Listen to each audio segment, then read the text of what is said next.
का chapter number 7 जिसका नाम है कंजक्टिवा। ठीक है, कंजक्टिवा की जो बेसिक एनाटमी वगैरह है वो आप बुक से देख लीजिएगा। हम स्टार्ट करने लगे कंजक्टिवाइटिस, ठीक है, which is inflammation of conjunctiva. अब इसकी जो क्लासिफिकेशन है वो बहुत डिटेल्ड है, ठीक है, और आपकी जो बुक है जतोई उसके अंदर भी बहुत डिटेल में लिखी हुई है और वो चीज़ें याद भी नहीं रहती, तो सिर्फ फ्लो चार्ट में मैंने इंपॉर्टेंट बातें लिखी हैं जो कि आपको हर टाइप की इंपॉर्टेंट बात पता होनी चाहिए जिससे आप एमसीक्यूज़ भी कर सकेंगे।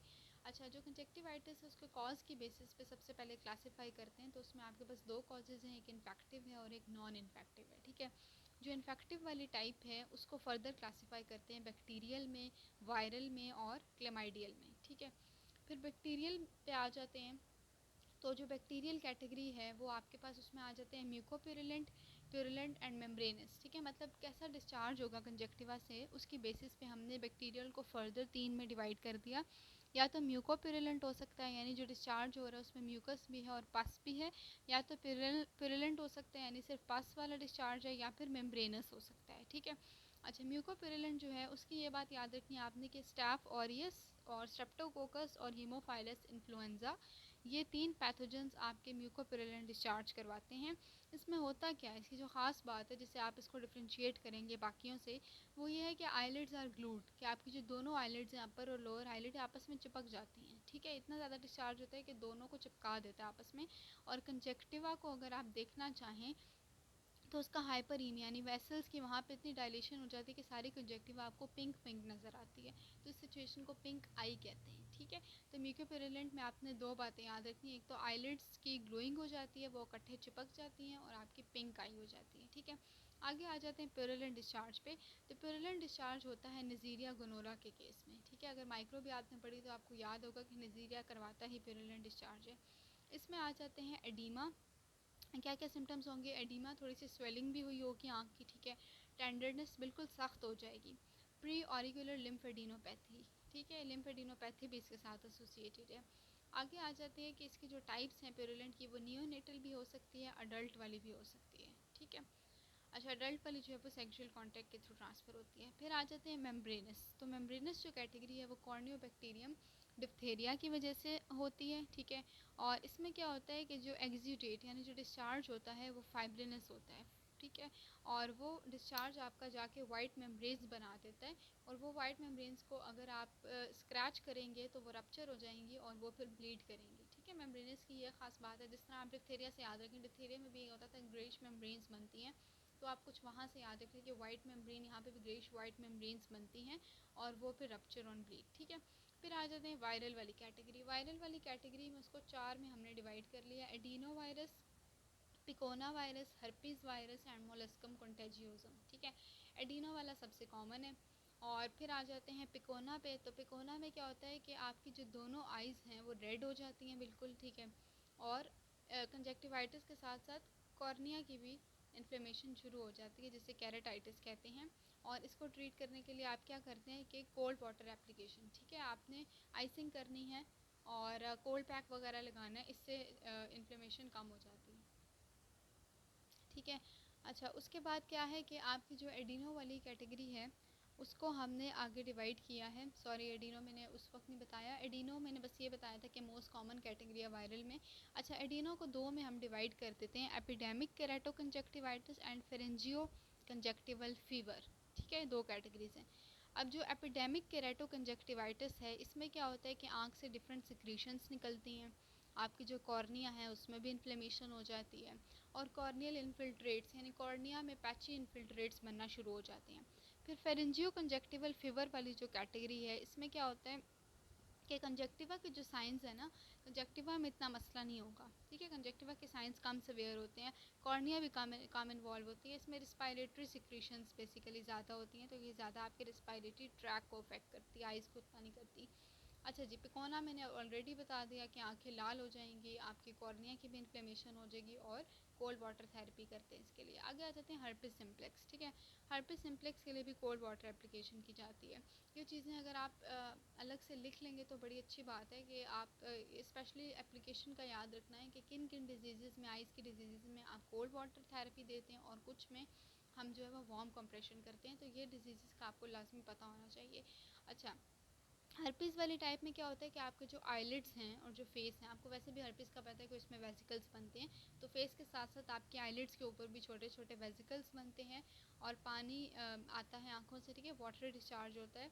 और इसके अलावा वही कि आपकी जो पिंक हो जाती है कंजक्टिवा, ठीक है, हाइपरीमिया हो जाती है। और बाकी ये है कि इन्फ्लेमेशन आपकी उसकी हो जाती है, कॉर्निया की, और डेंड्राइट्स भी बनते हैं, ठीक है। फिर आ जाते हैं मोलस्कम कॉन्टेजियोजम पे। ये आपका स्किन को, कंजक्टिवा दोनों को इन्वॉल्व करते हैं और इसमें भी लेजन्स बनते हैं, ठीक है। लेकिन इसके जो लेजन्स होते हैं वो हर्पिस से थोड़े डिफरेंट हैं, क्योंकि इसमें जो नोड्यूल्स बनते हैं वो वैक्सी, थोड़ी ऑयली सी अपीयरेंस होती है, तो वो मोलस्कम के होंगे, ठीक है। और वो जो वाटरी वाले होंगे वो हर्पिस के होंगे, ये बात याद रखनी है। अच्छा, वायरल में बड़ी इंपॉर्टेंट मैंने बात लिखी है फॉलिक्यूलर। ये कैटेगरीज डिफरेंट है, किसी में पैपिला बनेंगे, किसी में फॉलिकल्स बनेंगे, ये चीज़ें मैं आपको साथ साथ बताऊंगी, ठीक है। लेकिन वायरल का आप अभी फ़िलहाल याद रख लें कि वायरल वाले कंजक्टिवाइटिस में फॉलिकल्स बनते हैं, एमसीक्यूज़ में लाजमी आता है ये। आगे आ जाते हैं क्लेमाइडियल। क्लेमाइडियल वाली जो कैटेगरी है उसमें स्पोर्स लाइक ऑब्लिगेट। अब आपको पता है क्लेमाइडिया आता तो बैक्टीरिया की ही कैटेगरी में है, लेकिन वो बेसिकली ऐसे हैं कि वो ज़्यादा इतना रिजम्बल नहीं करते बैक्टीरिया से, ठीक है। अच्छा, उसकी जो अलग टाइप है उसमें trachoma, adult inclusion conjunctivitis and neonatal inclusion conjunctivitis, ये 3 इसकी टाइप्स हैं। अब इनको हम इसके साथ ही डिस्कस कर लेते हैं, ठीक है। ये आपके पास है इसकी टाइप्स, ओके।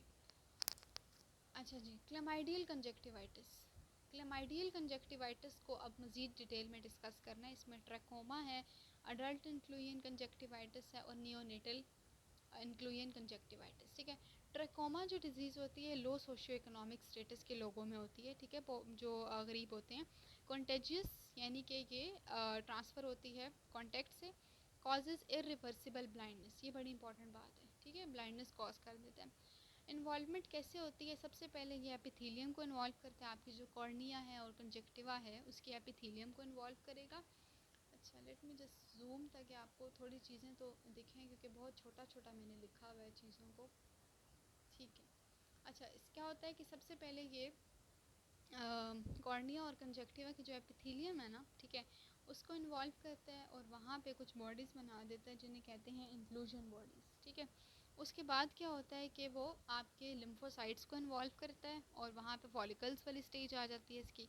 और फिर इसकी स्कारिंग वाली स्टेज आती है, उसमें क्या होता है कि आपकी बिल्कुल कंजक्टिवा और आईलिड्स की डिस्टॉर्शन हो जाती है। तो 3 स्टेजेस याद रखनी है, आपकी एपिथीलियम वाली स्टेज, लिम्फोसाइट्स वाली स्टेज और स्कारिंग वाली स्टेज, ठीक है।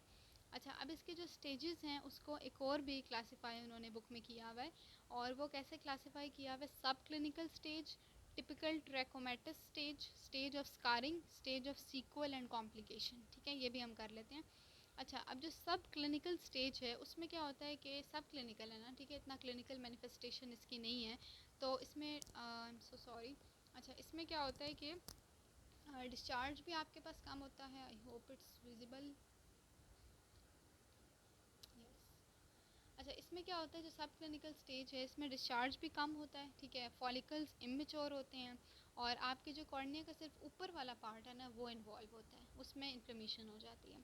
फिर जो टिपिकल ट्रैकोमेटस स्टेज है उसमें क्या होता है कि फॉलिकुलर हाइपरप्लेजिया, ठीक है, आपके फॉलिकल्स की हाइपरप्लेजिया शुरू हो जाता है, यानी नंबर बढ़ जाता है। जो पैपिला होते हैं उनकी हाइपरट्रॉफी होना शुरू हो जाती है, पैपिला की हाइपरट्रॉफी हो जाती है और साथ आपकी कॉर्निया में अल्सरेशन हो जाती है, ठीक है। आँखों से पानी आना ज़्यादा हो जाता है और आँखों में लाइट भी लग रही होती है, इसको कहते हैं फोटोफोबिया। फिर जो तीसरी स्टेज है उसे कहते हैं स्टेज ऑफ स्कारिंग, ठीक है। इसमें क्या होता है, कंजक्टिवल स्कारिंग हो जाती है, आर्ट्स लाइन। इसमें जो स्कारिंग का पैटर्न होता है ना वो एक ख़ास लाइन के अलोंग आपको स्कारिंग दिखती है कंजक्टिवा में, उसको आर्ट्स लाइन कहते हैं। और इसमें हर्बिट स्पिट्स भी होती हैं, ठीक है। ये दोनों की फिगर बड़ी अच्छी किताब में बनी हुई है, तो वो आप बुक से देख सकते हैं। Stage of sequel and complication, इसमें क्या होता है, सिसेट्राइजेशन होती है और आपकी जो कॉर्निया है ना वहाँ पे इतनी अल्सरेशन हो जाती है कि वो ओपेक हो जाता है, ठीक है, और विजन भी कम हो जाती है। अच्छा, ये जो 2 स्टेजेस बताए ना, टिपिकल ट्रैकोमेटस वाला और स्टेज ऑफ स्कारिंग, ये दोनों एक्टिव होते हैं। फिर WHO की जो क्लासिफिकेशन है ट्रैकोमा की वो ये है, TF TI TS TTCO। TF का मतलब है ट्रैकोमा फॉलिकल्स वाली स्टेज, TI का मतलब है ट्रैकोमेटस इन्फ्लेमेशन, TS का मतलब है स्कारिंग वाली स्टेज, TT का मतलब है ट्राइकिएसिस वाली स्टेज और CO का मतलब है कॉर्नियल ओपेसिटी वाली स्टेज, ठीक है। अच्छा, अगली कैटेगरी है अडल्ट इंक्लूजन कंजक्टिवाइटिस। अच्छा, ये वाली जो कैटेगरी है सेक्सुअली ट्रांसमिटेड, ठीक है, और या फिर कॉस्मेटिक्स या फिर पूल्स के थ्रू जो है वो ट्रांसफ़र होता है। म्यूकोपुरुलेंट डिस्चार्ज होता है, इसमें भी हाइपरीमिया और फॉलिकल्स ज़्यादा हो जाते हैं, कैरेटाइटिस हो जाती है, ठीक है। ये जो अडल्ट वाली है ना और नियोनेटल ने दोनों को मिला के पैराट्राकोमा कहते हैं। ये ट्राकोमा कैटेगरी है और पैराट्राकोमा जिसमें ये दो आ जाती हैं।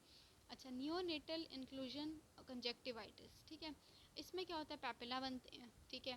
निजीरिया, हर्पिस टाइप 2, इन दो की वजह से होता है। इसमें क्या होता है, केराटाइटिस हो जाती है, अल्सरेशन और स्कारिंग होती है, ठीक है।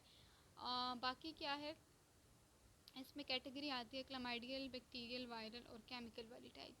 अच्छा, क्लासिफिकेशन जो है ना आपकी वो एक ये होगी, अभी हमने कॉज की बेसिस पे पढ़ी है, एक आपकी है एक्सूडेट की बेसिस पे, एक है कंजक्टाइवल रिएक्शन की बेसिस पे, और इसके अलावा एक और भी है। अच्छा, एक और टॉपिक कंजक्टिवल ट्यूमर्स का रह गया, ठीक है।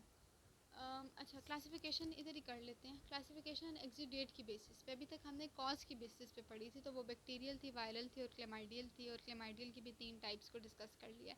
एक्सीडेट यानी डिस्चार्ज की बेसिस पे जो आपका क्लासिफिकेशन है वो वाटरी, म्यूकोइड, म्यूकोपुरुलेंट, पुरुलेंट। ये आपको थोड़ा सा अलग मैंने बैक्टीरियल कैटेगरी में भी बता दिया था, लेकिन बुक में जो कि अलग भी उन्होंने मेंशन किया हुआ है, तो मैंने सोचा आपको बता दूँ। अच्छा, जो वाटरी कैटेगरी है वायरल और एलर्जीज, ठीक है, ये बड़ी इंपॉर्टेंट बात है। आपको सिनेरियो जो देते हैं उसमें ना आपको ये कहते हैं कि एक बंदा है, उसको सारे सारे सिम्टम्स आप बताते हैं कंजक्टिवाइटिस के आपको, और ये कहते हैं कि वाटरी डिस्चार्ज उसकी आंखों से हो रहा है, तो ऑप्शंस में आपको कोई वायरस दे देते हैं, कोई बैक्टीरिया दे देते हैं, क्लेमाइडिया दे देते हैं, ठीक है। तो आपने क्या उसमें चूज़ करना है, आपने वायरल या फिर एलर्जिक वाली याद रखनी है कैटेगरी, वो वाटरी है, ठीक है। वायरल या एलर्जिक इन्फेक्शन है तो आपको पानी आएगा आंखों से। म्यूकोइड वाला कब होता है, केरेटो कंजक्टिवाइटिस सीका के इसमें और एलर्जिक में। म्यूकोपुरुलेंट में बैक्टीरियल और क्लेमाइडियल आ जाता है, और पुरुलेंट में एक ये गोनोकोकल, ठीक है, निसीरिया गोनोरा वाला। अच्छा, नेक्स्ट आ जाते हैं क्लासिफिकेशन, वो आपने करनी है on the basis of conjunctival reaction. अच्छा, कंजक्टाइवल रिएक्शन की बेसिस पे थोड़ा सा मैं इसको जूम कर देती हूँ, आपको नज़र आए चीज़ें। अच्छा, कंजक्टाइवल रिएक्शन की बेसिस पे आपके पास फॉलिकुलर टाइप है, पैपिलरी टाइप है, ये दो, ठीक है। अब ये बड़ी ध्यान से आपने याद रखनी कि फॉलिकल्स कब कब बनते हैं, पैपिला कब कब बनते हैं। फॉलिकल्स बनते हैं जनाब वायरल में, क्लेमाइडियल में और टॉपिकल में, और पैपिलरी के आगे से पढ़ते हैं। अब पैपिलरी की 2 टाइप्स हैं, एलर्जिक डिसऑर्डर्स भी हो सकते हैं, ऑटो इम्यून डिसऑर्डर भी हो सकते हैं। एलर्जिक में मज़ीद 5 आ जाते हैं, seasonal and perennial allergic conjunctivitis, ठीक है। ये कब होता है, आपका जो सीजनल वाला होता है ना, ये हे फीवर, ठीक है, आपकी जो एलर्जिक सिचुएशंस हैं इसमें हे फीवर, राइनाइटिस, आपकी जो पोलन एलर्जीज वगैरह या ग्रास या ट्रीज एलर्जी उसके साथ होता है। इसमें होता क्या है, एडीमा हो जाएगा, हाइपरीमिया होगा और पैपिलरी रिएक्शन होगा, ठीक है। फिर है वर्नल केरेटो कंजक्टिवाइटिस। जो वर्नल वाली कैटेगरी है उसमें इचिंग बहुत कॉमन है, ये बात ज़रूर याद रखनी है आपने। सॉरी, मैं एक चीज़ भूल गई, पेरिनियल जो वाली टाइप थी ना उसमें डस्ट और फंगल वाली कैटेगरी है। केरेटो कंजक्टिवाइटिस में टाइप 1 और 4 इसको हम कहते हैं, ठीक है। जो फैमिली हिस्ट्री टाइप 1 और 4 टाइप की एलर्जीज आपके 4 टाइप की वो हाइपर सेंसिटिविटी रिएक्शन है ना, इसमें टाइप 1 और 4 होती है। अच्छा, फैमिली हिस्ट्री इसमें इंपॉर्टेंट है, ठीक है। और इसमें क्या होता है कि पैल्पेब्रल जो पार्ट है आपका वहाँ पे कोबल स्टोन, पैपिला, बड़े बड़े पैपिला बन जाते हैं, उस अपेरेंस को कहते हैं कोबल स्टोन अपेरेंस। इसके अलावा इसमें ट्रेंटास डॉट्स भी बनते हैं, ठीक है, ये आपको फिगर दिखाई हुई है बुक के अंदर, वो आप खोल के देखेंगे तो वर्नल केरेटो कंजक्टिवाइटिस की ये बात याद रखनी है, ट्रांटा स्पोर्ट्स एंड कोबल स्टोन्स, ठीक है। फिर आ जाते हैं ए टॉपिक पे। टॉपिक में टाइप 1 हाइपर सेंसिटिविटी रिएक्शन होता है और बाकी चीज़ें इसकी वर्नल वाली हैं। फिर है फाइलिक टेन्यूलर, ठीक है। ये वाली जो टाइप है इसमें टाइप 4 हाइपर सेंसिटिविटी होती है, इसमें कंजक्टिवाइटिस केराटाइटिस ये दोनों हो सकते हैं। एक्यूट एलर्जिक कंजक्टिवाइटिस में टाइप 1 होती है, ठीक है, itching, watering and chemosis. Auto immune में ocular cicatricial pemphigoid and Steven Johnson syndrome. Ocular cicatricial pemphigoid में क्या होता है, आपके जो म्यूकस मेम्ब्रेन है उसके ब्लिस्टर्स बन जाते हैं, कॉम्प्लीमेंट्री सिस्टम एक्टिव हो जाता है, बुल्ला बन जाते हैं और बुल्ला रप्चर भी कर जाते हैं। इसके अलावा ड्राई आइज़ होती हैं। स्टीवन जॉनसन सिंड्रोम में 3 कैटेगरी हैं, इरिथमा मल्टीफॉर्म माइनर, वो आपकी स्किन को इन्वॉल्व करती है। इरिथमा मल्टीफॉर्म मेजर, वो आपकी स्किन और म्यूकस मेम्ब्रेन दोनों को इन्वॉल्व कर देती है। और इरिथमा सॉरी तीसरी जो कैटेगरी टॉक्सिक एपिडर्मल नेक्रोलाइसिस है, ठीक है। अच्छा, एरिथमा मल्टीफॉर्म माइनर वाली सिर्फ स्किन को कर रही है, जो मेजर वाली है वो आपकी स्किन और म्यूकस मेम्ब्रेन दोनों को इन्वॉल्व करती है। और इसमें क्या होता है कि ड्रग से, वायरसेस से हाइपर सेंसिटिविटी हो जाती है, बुल्ला बनते हैं, ठीक है, स्कारिंग होती है, नेक्रोलाइसिस होती है, क्रस्टिंग होती है, खास बात है मैक्यूलो पैपुलर रैश बनता है, टॉक्सिक एपिडर्मल नेक्रोलाइसिस, ये सबसे ज़्यादा सवेयर सिचुएशन है। ठीक है, ये हो गया कंजक्टिवाइटिस हमारा ख़त्म। कंजक्टिवाइटिस की क्लासिफिकेशन हमने 3 बेसिस पे पढ़ी है। ये इतनी ही कंजक्टाइवल ट्यूमर्स हम अगले पार्ट में कर लेते हैं। Thank you.